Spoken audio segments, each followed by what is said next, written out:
Well, Sylvester Stallone is nowhere to be found in the new Rocky movie. He's barely even mentioned here. For some, that will be weird. I mean, I felt it.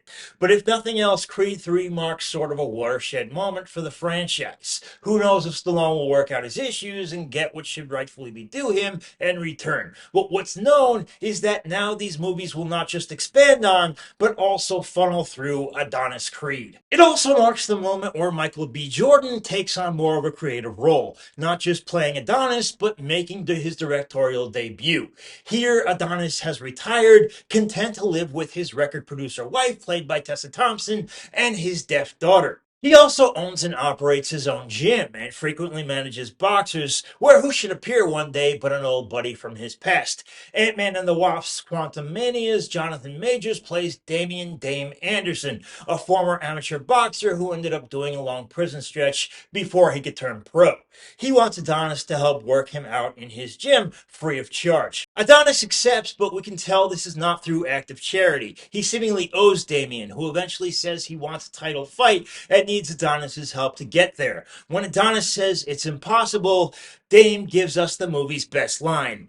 If Apollo Creed can take a chance on some underdog, why can't you? Majors comes loaded with that kind of grit, the willingness to want to rise from the bottom, to take on the world and prove himself. And what's surprising is how with him we really are. He becomes the hero of the first half of this movie, giving us a modest, emotionally wounded Hulk out for redemption. The movie is never better than when portraying he and Jordan as brothers, guys who have been through a lot of the same stuff together, who have also come to feel betrayed by the other in different ways. Anger and guilt come together and become the motivating force for both here. It's just too bad that Jordan doesn't let Majors have more screen time in the second half. I'd say more of the personal journey of redemption lies, of course, with Creed, who goes through tearful deaths, wrestles with feelings, and learns to reconcile and forgive with his wife, played again by Tessa Thompson. Like I said, she becomes more of a sounding board, and she does a very good job with it. But that Dame becomes more the big bad that needs to be vanquished kind of reduces it a bit. But this is, of course, a boxing film, and the Rocky movies have always adhered to a certain formula. In that, Jordan doesn't disappoint. The slow-mo doesn't distract too much, and we get very up-close and personal, almost intimate camera angles of the boxing matches, all the way down to showing the sweat just bouncing off someone's body or the blood dripping down. It's all so freaking visceral. The hits are so swift and jarring, we can almost feel them, and sometimes so all-out lethal that we cringe. Actually, the ending fight is pretty unique on a technical level too, in that Jordan tries to integrate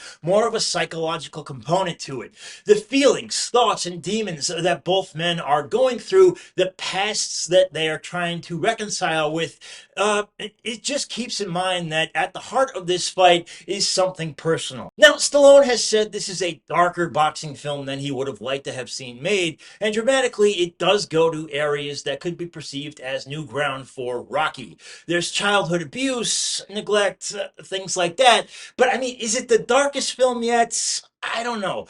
Drago killing Apollo and then Rocky out for revenge, I'd say that storyline still takes the cake. If he dies, he dies.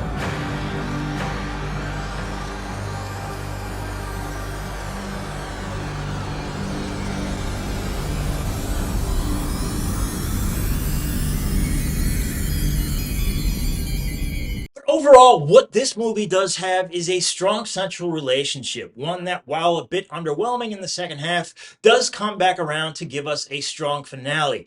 Jordan and Majors, without a doubt, are two of the best actors of their generation. And while the hope is we see Rocky back sometime later in the later films, the franchise does remain in excellent hands, and there are little teases here about where it could go next. If what comes next is anything like this trio of films was, then I'm all in. I'm going B+, guys. But that is my opinion. I'd love to hear yours. Let me know down below there. Also, if you could, please hit that subscribe button. It would really help out the channel. And I hope you do come back again. Thank you so much.